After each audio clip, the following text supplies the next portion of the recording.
But that addition comes from the Hellenistic Jews, the Greek Jews. So they added to the Book of Esther. And that's why we have two of them. Now, for the Roman Catholic Church, they include this as part of the Old Testament Esther. Episcopalians, Lutherans, and other Protestant denominations say this is apocryphal. It can be read for edification, but not as divinely inspired scripture. So that gives us a problem when we try to read this, because some of it's not going to make sense, because we're excerpting part of Esther. Now, let me tell you, there are 6 things that we find in the Apocryphal Book of Esther. And I'm going to refer back to the commentary on this, because I didn't bother memorizing these, because it's apocryphal and Now, you know overall the story of Esther? Esther was a beautiful woman. See, now, who else did we run into that was a beautiful woman? Judith. Apparently, all the heroines in the Bible are beautiful women. That's why they made so many movies about them. So there's 6 major additions that we find in the Apocryphal Book of Esther. The first one is Mordecai, who is Esther's uncle. Mordecai's dream and the plot of the 2 eunuchs against the king. The second thing is the text of the king's edict authorizing the destruction of Persian jewelry. Not jewelry, but Jewry. Jews. They were going to kill the Jews. The third edition is the prayers of Mordecai and Esther. We'll see when we get to those why those may not be in the original one, because it's talking more about God. The fourth one is Esther's approach to the king. Esther goes to the king to convince him from destroying all the Jews. And then the fifth thing is the edict reversing the decree of destruction. So Esther goes to the king. That's 4. 5 is the king changes his mind and says, we're not going to destroy all of them. And the last one is the interpretation of Mordecai's dream, followed by the colophon. Now, what does that mean? It means that Mordecai's dream is interpreted, and the colophon is a signature in a book, that, like a publishing mark, that, that's the end of the story. So that kind of leads us to believe it was a late ad. Biblical scholars have placed the Apocryphal Book of Esther from the 2nd century before Christ to the 1st century after Christ. So it's a lot of years in there where it may have been done. But we do know that it was in Greek, and it's not in the Hebrew Bible. So if we want to divine what's truly inspired from God, the Episcopal Church and the Lutheran Church and other churches that believe this is apocryphal believe that the Book of Esther in the Old Testament was divine of God.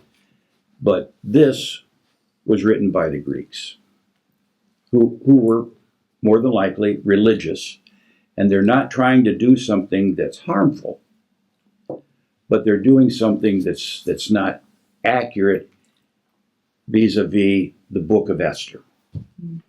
And we don't read a lot of the Book of Esther, other than a good movie or two. That's good books. Yes. And, it is a beautiful story, again, with a beautiful woman who is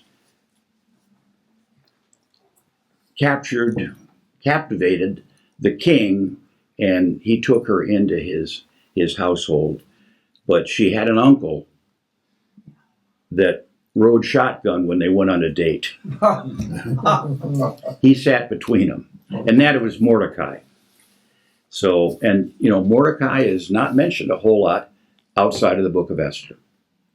So, let's give it a shot and see what we can do. See how much damage we can do with the Apocryphal Esther. Were we starting chapter 2? Yes. Yeah. Now, are you Esther in the Apocrypha? Yeah, I think so. What's the book right before it?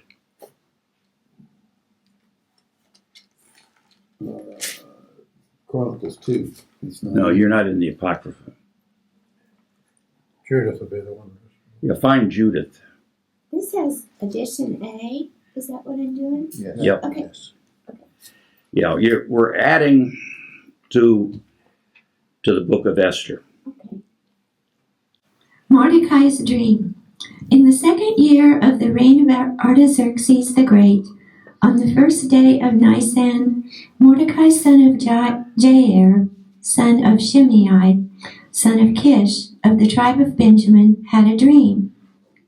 He was a Jew living in the city of Susa, a great man serving in the court of the king. He was one of the captives whom King Nebuchadnezzar of Babylon had brought from Jerusalem with King Jeconiah of Judea. And this was his dream. Noises and confusion, thunders and earthquake, tumult on the earth.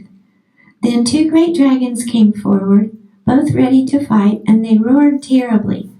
At their roaring, every nation prepared for war, to fight against the righteous nation. It was a day of darkness and gloom, of tribulation and distress, affliction and great tumult on the earth. Hold on, I just want to say that's kind of describing today, but it's a little different. Darkness and gloom. Yeah. I'm sorry. That's okay. It reminds me of a book I was reading to my grandkids yesterday. You get good stuff to your grandkids. Darkness and doom for the grandkids. It was one of those little tiny Mr. whatever, like Mr. Chatterbox and all those, and anyway. Okay. And the whole righteous nation was troubled. The evils that threatened them and were ready to perish. Then they cried out to God, and at their outcry, as though from a tiny spring, there came a great river with abundant water. Light came, and the sun rose, and the lowly were exalted and devoured those held in honor. Mordecai saw in this dream what God had determined to do, and after he awoke, he had it on his mind, seeking all day to understand it in every detail. Now Mordecai took his rest in the courtyard. Let me stop you for just a minute, because I don't know how this is translated in other Bibles. Mordecai is the name we would know. For some reason, my translation, which is from the New English Bible, doesn't call him Mordecai.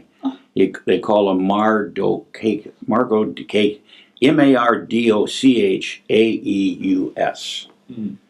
So if you're reading in a Bible that has a name other than Mordecai, that's because it gets translated differently. But Mordecai is who we're talking about. Because I was following you and I thought, this has to be Mordecai because he's having the dream. So, but it Mordecai, the one in the original Esther, her mother-in-law, called upon him to save her nation. Am I way off? No. Mordecai worked with Esther, Oh. and he was her protector. Yeah. But she was much better looking than him, so she had more impact. Oh. Now Mordecai took his rest in the courtyard with Gabbatha and Thara, the 2 eunuchs of the king who kept watch in the courtyard. He overheard their conversation, and inquired into their purposes, and learned that they were preparing to lay hands on King Artaxerxes. And he informed the king concerning them. Then the king examined the 2 eunuchs, and after they had confessed it, they were led away to execution. The king made a permanent record of these things, and Mordecai wrote an account of them. And the king ordered Mordecai to serve in the court, and rewarded him for these things. But Haman, son of Hamandatha, a Borgian, who was in great honor with the king, determined to injure Mordecai and his people because of the 2 eunuchs of the king. Okay, let's pause there for just a minute. You know, when you read some of these names, it almost sounds like a Star Wars description. You know, these are not names that we're remotely familiar with. We never hear these in church. We never heard them in Sunday school. And we did hear Mordecai because he's a leading character, but you know, when we're talking about Haman, son of Hammeduas, Bugian, who enjoyed the king's favor. So, but anyway, the story is now developing. These 2 eunuchs who guard the king said, the king's in trouble. We're going to kill the king. So what does Mordecai do? He runs to the king. He says to the king, those 2 eunuchs out there are going to have you killed. And this then elevates Mordecai in the king's eye. So, you know, the story is getting better. You know, this is the part at which we would end the episode, and next week we'd have to, next week we would pick up with what was going to happen. Well, I also want to mention that Mordecai, the reason he was up there with the king is because when Nebuchadnezzar, the king of Babylon, conquered Israel, he took people with him. He took good people, craftsmen, skilled trades worker, and Mordecai was one of them that was taken. So this sort of developing that, you know, God's really not mentioned, but God's hand is at work. You know, for some reason, Mordecai was taken and now is involved in this plot and the good news for the king. So even though it doesn't say God said to Nebuchadnezzar, take Mordecai, he's a good guy for you to have, it just, we would say, well, that's just happenstance. But I think for the Jews in reading this, and I'm willing to agree with them, that God's hand's at work, and we don't always know when things happen like they do, that it may not be other than God is behind it. God is working his miracles. And we talk about this in church, but we don't always get ironclad things. I mean, I've had experiences in my life where I'm just sure God has directed me to do something. But I couldn't tell a bunch of people because they think, oh. But, you know I've done hospital visits when somebody's health had gotten worse. And they said, oh, thank God you're here. I just got some bad news. Or I've called somebody when they were having a problem with a child. And sometimes just saying the right thing. I've had people say, last week I was really feeling kind of lousy, but your words to me kind of perked me up and made this week a whole lot better. And I think, God, you've got to be more directed so I can do more of that. I just hate stumbling into being a priest. So, okay, let's find out what's going to happen now, because something very interesting will occur. So that said end of edition A, and now this is chapter 1 of Artaxerxes' banquet. Okay, is that Right. good? Okay. It was after this that the following things happened in the days of Artaxerxes, the same Artaxerxes who ruled over 127 provinces from India to Ethiopia. In those days, when King Artaxerxes was enthroned in the city of Susa, in the 3rd year of his reign, he gave a banquet for his friends and other persons of various nations, the Persians and Median nobles, and the governors of the provinces.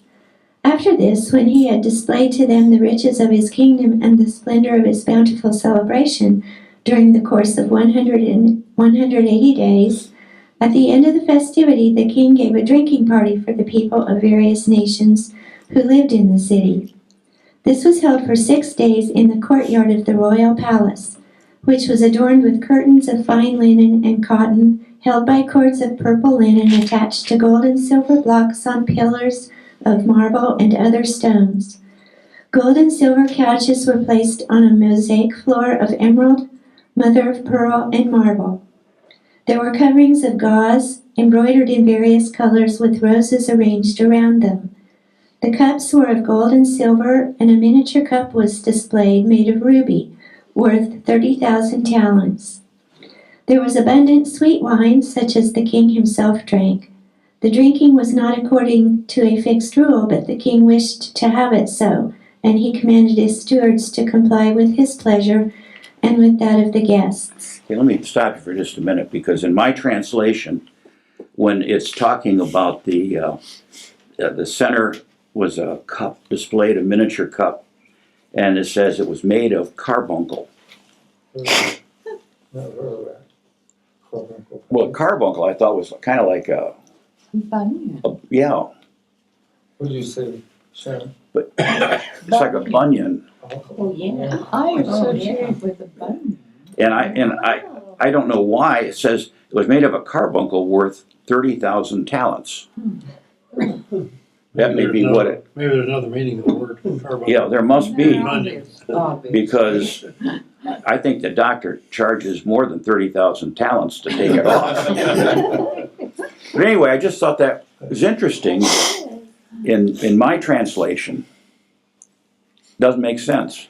But when you read it and you said it was made out of rubies, I thought, that makes sense. I'm not drinking from a cup that has made out of carbuncle, but I might drink from a cup made out of rubies. So sorry for interrupting, but That's amazing. It reminded me of the description of heaven in Revelation, mhm. kind of. Okay. Meanwhile, Queen Vashti gave a drinking party for the women in the palace, where King Artaxerxes was. On the 7th day, when the king was in good humor, he told Haman, Bazan, Thara, Bores, Zethotha, Abitazah, and Tharaba, the 7 eunuchs who served King Artaxerxes, to escort the queen to him in order to proclaim her as queen and to place the diadem on her head, and to have her display her beauty to all the governors and the people of various nations, for she was indeed a beautiful woman. But Queen Vashti refused to obey him and would not come with the eunuchs. This offended the king, and he became furious. He said to his friends, "This is how Vashti has answered me. Give therefore your ruling and judgment on this matter." Arcasius, Sarsathius, and Malisir, then the governors of the Persians and Medes, who were closest to the king, Arcasius, Saranthius, and Malisir, who sat beside him in the chief seats, came to him and told him what must be done to Queen Vashti for not obeying the order that the king had sent her by the eunuchs. Then Mucharius said to the king and the governors, "Queen Vashti has insulted not only the king, but also all the king's governors and officials." For he had reported to them what the queen had said and how she had defied the king. And just as she defied King Artaxerxes, so now the other ladies who are the wives of the Persian and Median governors, on hearing what she said to the king, will likewise dare to insult their husbands. She started something, boy. If therefore it pleases the king, let him issue a royal decree inscribed in accordance with the laws of the Medes and Persians, so that it may not be altered, that the queen may no longer come into his presence, but let the king give her royal rank to a woman better than she. Let whatever law the king enacts be proclaimed in his kingdom, and thus all women will give honor to their husbands, rich and poor alike." This speech pleased the king and the governors, and the king did as Matthias had recommended. The king sent the decree into all his kingdom, to every province in its own language, so that in every house respect would be shown to every husband. Yeah, here. Very good decree. Yeah. Was this the beginning of the feminist movement? What happened since then? Well, we got a little break here. I want to mention, how long was the party? 7 days. 180 or 7. the Yeah. 7? Oh, Okay. The other 7 one was days. 180. yeah, the Hmm? festival. Something was 180. The first one was that's back in here, chapter 1, I think. See, on what is verse 10, it said, on the 7th day, when he was in good high humor, the king ordered these guys, the eunuchs, to bring the queen. So, The 180 days is in verse 4, Which chapter? 1? Oh, which wasn't that how long the flood was? how It long? says something about held for 6 days in the courtyard of the royal palace. At the end of 5. Yeah.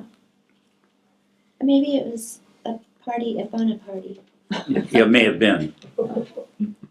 But anyway, it said on the 7th day, he's trying to get the queen.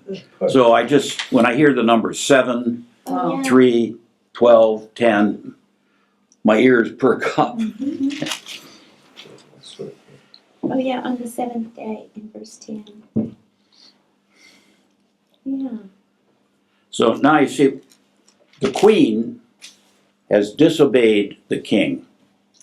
And that didn't create a problem for the king, it created a problem for all the men. You know, here, the queen is out signing women up to the NOW, National Organization of Women. Yeah.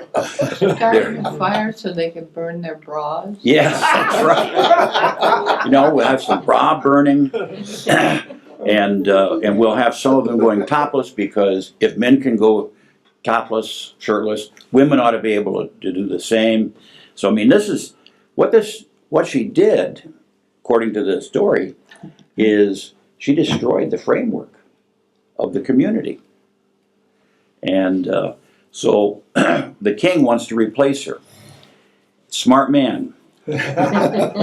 Be sought out, beautiful girls of unblemished virtue. That means young, beautiful, virgin girls. And hence, Esther is going to win the beauty contest. Let's go on. Let's find out what they're burning next. I was just thinking, I think she was smarter than Vashti. Maybe. I don't know. I guess we'll see. I totally lost my place. Oh, I think it's 2. This isn't following now. Esther becomes queen. After these things, the king's anger abated, and he no longer was concerned about Vashti, or remembered what he had said and how he had condemned her. Then the king's servants said, "Let beautiful and virtuous girls be sought out for the king. The king shall appoint officers in all the provinces of his kingdom, and they shall select beautiful young virgins to be brought to the harem in Susa, the capital." Excuse me. "Let them be entrusted to the king's eunuch, who is in charge of the women, and let ointments and whatever else they need be given them. And the woman who pleases the king shall be queen instead of Vashti." This pleased the king, and he did so. Now there was a Jew in Susa, the capital, whose name was Mordecai, son of Jair, son of Shimei, son of Kish, of the tribe of Benjamin. He had been taken captive from Jerusalem among those whom King Nebuchadnezzar of Babylon had captured. And he had a foster child, the daughter of his father's brother Aminadab, and her name was Esther. When her parents died, he brought her up to womanhood as his own. The girl was beautiful in appearance. So when the decree of the king was proclaimed and many girls were gathered in Susa, the capital, in custody of Guy, Esther also was brought to Guy, who had custody of the women. The girl pleased him and won his favor, and he quickly provided her with ointments and her portion of food, as well as seven maids chosen from the palace. He treated her and her maids with special favor in the harem. Now Esther had not disclosed her people or country, for Mordecai had commanded her not to make it known. And every day Mordecai walked in the courtyard of the harem to see what would happen to Esther. Now the period after which a girl was to go to the king was 12 months. During this time the days of beautification are completed. 6 months while they are anointing themselves with oil of myrrh, and 6 months with spices and ointments for women. Then she goes into the king, she is handed to the person appointed, and goes with him from the harem to the king's palace. In the evening she enters, and in the morning she departs to the second harem, where Guy, the king's eunuch, is in charge of the women. And she does not go into the king again unless she is summoned by name. When the time was fulfilled for Esther, daughter of Aminadab, the brother of Mordecai's father, to go into the king, she neglected none of the things that Guy, the eunuch in charge of the women, had commanded. Now Esther found favor in the eyes of all who saw her. So Esther went into King Artaxerxes in the 12th month, which is Adar, in the 7th year of his reign. And the king loved Esther, and she found favor beyond all the other virgins. So he put on her the queen's diadem. Then the king gave a banquet lasting 7 days for all his friends and the officers to celebrate his marriage to Esther, and he granted a remission of taxes to those who were under his rule. Second one? I wanted to point out the Mordecai says to Esther, gave her some very important rule. Don't let him know you're a Jew. Now, who else? Judith. Judith kind of concealed. So there is this feeling that Jews bad. And Wouldn't they look different, a Jew? It'd be like if somebody with dark skin came in here, we recognize it right away. but they're all kind of Mid-Eastern people, so. Yeah. It's hard when you're in that country, in that area. Remember, this is an area around Iraq, Iran. And these are at that time dark-skinned people, tanned, well tanned. So, but she was a hottie apparently, and so Mordecai gave her good instructions. The king fell in love with her and married her. Isn't it weird that Queen Esther, she was a widow? Or is that somebody else? That was Judith. Oh, Esther was just a young girl raised by Mordecai. okay. She did have a boyfriend in high school, but they went to prom together. Okay, let's find out more about this party. The plot discovered. Meanwhile, Mordecai was serving in the courtyard. Esther had not disclosed her country, such were the instructions of Mordecai, but she was to fear God and keep his laws, just as she had done when she was with him. So Esther did not change her mode of life. Now the king's eunuchs, who were chief bodyguards, were angry because of Mordecai's advancement, and they plotted to kill King Artaxerxes. The matter became known to Mordecai, and he warned Esther, who in turn revealed the plot to the king. He investigated the 2 eunuchs and hanged them. Then the king ordered a memorandum to be deposited in the royal library in praise of the goodwill shown by Mordecai. Okay, now, Gotta watch out for the eunuchs. yeah. This is a rehash of something we've already heard earlier. The same as, giving the background on Mordecai. So, we've got people who are they're telling the story from their angle. And this is part of the reason why it's not part of the official Hebrew text of Esther. But nevertheless, still a good story. Okay, now the plot against the Jews. After these events, King Artaxerxes promoted Haman, son of Hammedatha, a Borgian, advancing him and granting him precedence over all the king's friends. So all who were at court used to do obeisance to Haman, for so the king had commanded to be done. Mordecai, however, did not do obeisance. Then the king's courtiers said to Mordecai, "Mordecai, why do you disobey the king's command?"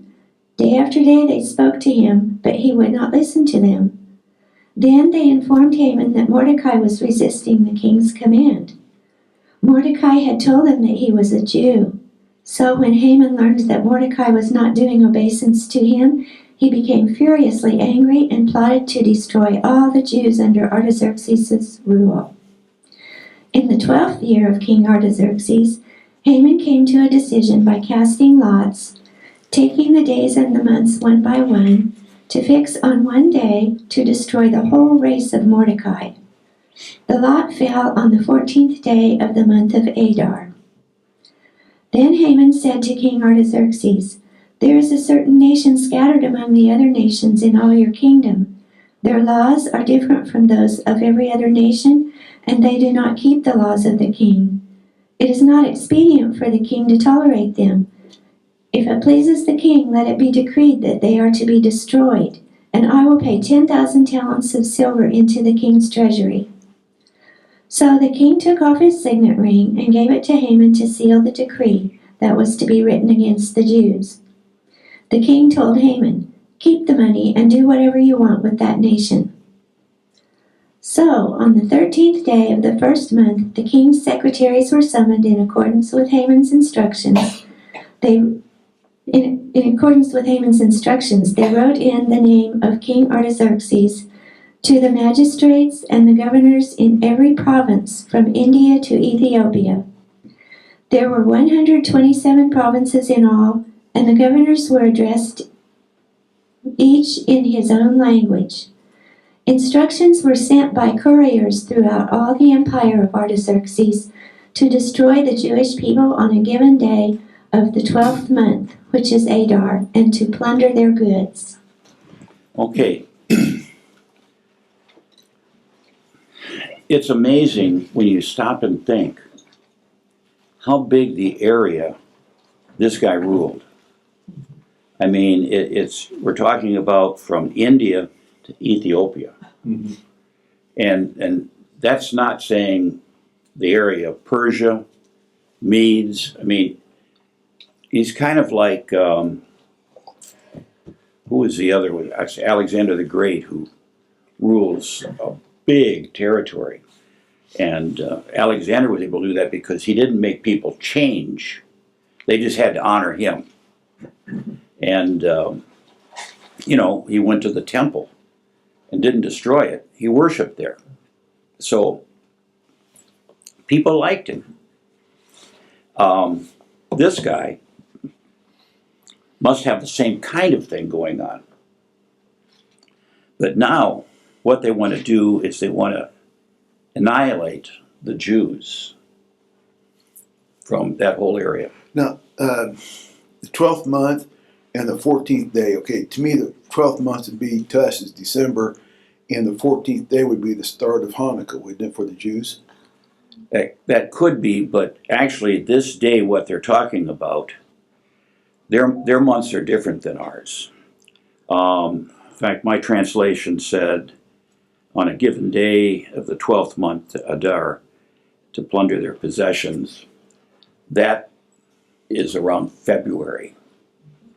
the term that's used is Pur, P-I-R, and that became Purim, which is a Jewish holiday. That usually falls in late February or March. So, we've got some Jewish history now being tied to this. They're going to talk about, killing all the Jews. And when I read this or think about it, I think we've got people who haven't still given that up. Just yesterday in New York City, there were a group of people who rushed the Jewish synagogue in Manhattan. I mean, we've got people. Remember the Nazis? Kill the Jews. I don't understand it. I mean, that kind of hatred for a race bothers me. I mean, it's like saying, well, let's kill all the Episcopalians. I'm Lutheran, so I.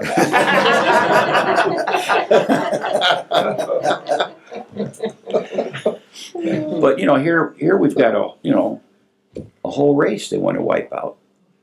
And why didn't they like the Jews? It's like, why don't they like the Jews today? Kind of blame somebody for all your problems. Yeah. And the Jews apparently are an easy mark. But Charles. Their way they take care of each other is different. People get sick here. They need Social Security and Medicare to help them out. And the Jewish community, the Jewish community takes care of their own people. Yes, they do. And what was it? I had a friend that was teaching me history, and the founding fathers, there were different religions and everything, but it was the Episcopal religion, and it was how the Episcopalian community took care of the ministers for retirement. So that's how come we've got, way back when our country was founded, is where people were taken care of by the government. The Jews, even today, they take care of their own community. I mean, they don't go to United Way for help. In Jewish communities, if you've got somebody who is living rough, they take care of them. They don't expect somebody else to take care of them. Kind of like the Mennonites, or the Amish, even better than the Mennonites. The Amish take care of themselves. They don't have insurance. When Joyce worked at the clinic, she said that somebody would come in to see one of the doctors, and they'd say, well, we don't have insurance, but the brother, whoever's kind of in charge, you let me know how much it is, he'll come in and pay you. And the doctors all understood that, and they treat people. They'd send the patient home with a charge slip. And Joyce said later that day, this guy walks in with the hat and the beard and had cash. Said, I want to pay the bill for, a member of my community. No Blue Cross, no United Healthcare, no Social Security, no Medicaid. They pay cash. That's why when I see this ad on television that says, around Christmas time, these Jews are starving, I don't buy that. I don't either. Because what you've taught me, yeah. The Jews take care of themselves. I mean, and especially when I found out how much the head of that organization is raking in as a salary every year. It's almost bad as the suffering animals. Yes, that's right. So, it really is that here we have a denomination, or not a denomination, but a religion of people who have suffered for a long time and suffer yet today. And for some reason, we can't stop it. So let's go on a little bit more with this. Okay, this is edition B. This is a copy of the letter.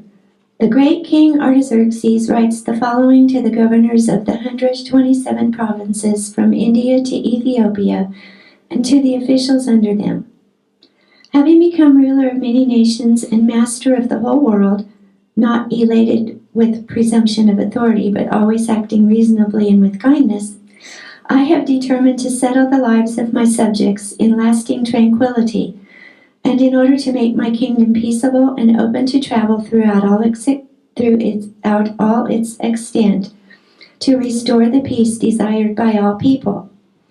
When I asked my counselors how this might be accomplished, Haman, who excels among us in sound judgment and is distinguished for his unchanging goodwill and steadfast fidelity, and has attained the second place in the kingdom, pointed out to us that among all the nations in the world there is scattered a certain hostile people who have laws contrary to those of every nation, and continually disregard the ordinances of kings, so that the unifying of the kingdom that we honorably intend cannot be brought about.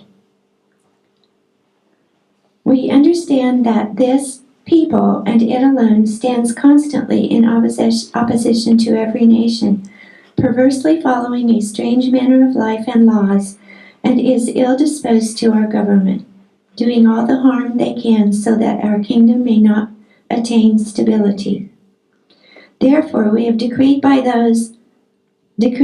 those indicated to you in the letters written by Haman, who is in charge of affairs and is our second father, shall all, wives and children included, be utterly destroyed by the swords of their enemies, without pity or restraint, on the 14th day of the 12th month, Adar, of this present year, so that those who have long been hostile and remain so may in a single day go down in violence to Hades, and leave our government completely secure and untroubled hereafter. Okay. That Haman is a bad dude. Yeah. It sounds like Hitler in history, way back in history, the BC sometime. Yes. Now, you said this is B. Yeah. This one said edition B. Yeah. See, it's not bad enough that we just have the addition to Esther, but we have the A edition, the B edition, and the C edition. Now, the commentary says that this B letter kind of is written in the same style of various other edicts found in the Apocrypha. Says the closest parallel in the letter of the king is written by the Samaritans against the inhabitants of Judah and Jerusalem and Ezra. And so somebody's saying, well, I'm going to take this letter. I'm going to write this letter, but I need a cliff note. So I'm going to look at how it's spelled out in a real text, I mean, in the Hebrew Bible, because we want this to be sincere. So what they're doing is they're modeling this. So you end up with some very interesting. I mean, these are the apocryphal Book of Esther, but it's not just one. We got A, B, C, and a little D sneaks in later. So they're all just a little bit different. That's why we have two different stories earlier, when they tell us that, the background of the uncle, Mordecai, that's been covered twice. Yeah. And, the party was covered twice. So the eunuch's going to take over the king. I mean, so, one's an A, one's a B. That's why this is a harder book to study than we had with Tobit. It was written by one person. But here we've got a little bit of difference. But we have to remember that these are written by Greek Jews trying to make their point.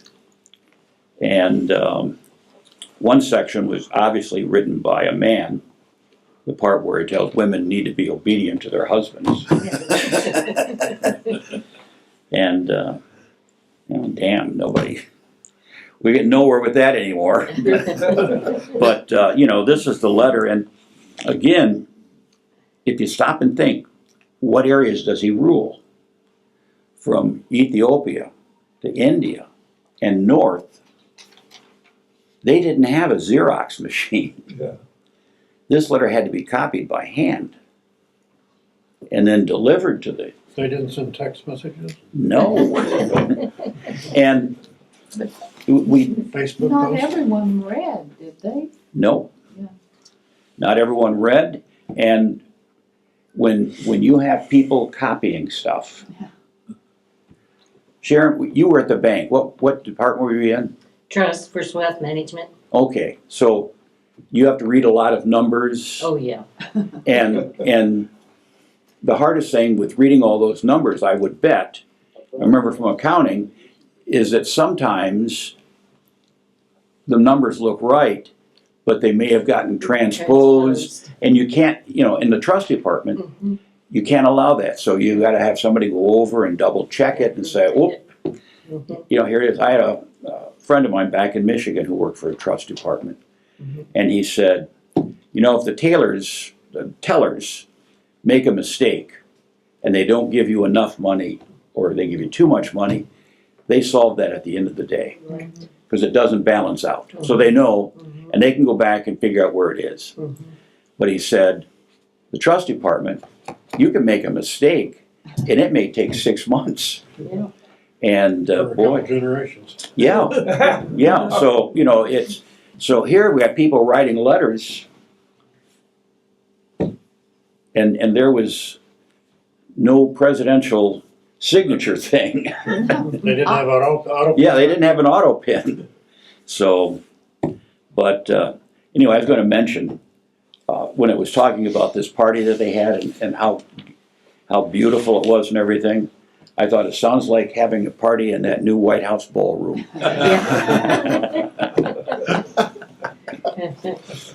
So it must have been beautiful. Shall we end there? Yeah. And we'll pick up with the section after the letter, Chapter 3. chapter 3. It's a real long one. All right, you all have a good week. That's It is.